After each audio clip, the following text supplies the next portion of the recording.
Hello everyone, in this video I will show you how to fix the ffmpeg.dll not found error on Windows.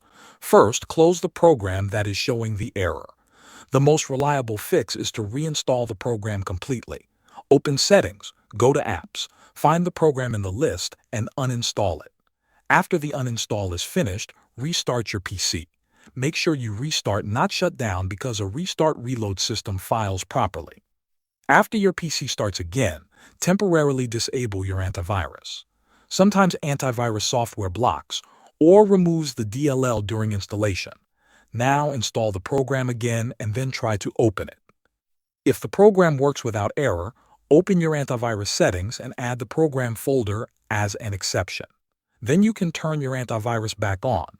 If the error still appears, we will check the Windows system files. Click on the Start menu, type CMD, right-click on Command Prompt, and choose Run as Administrator.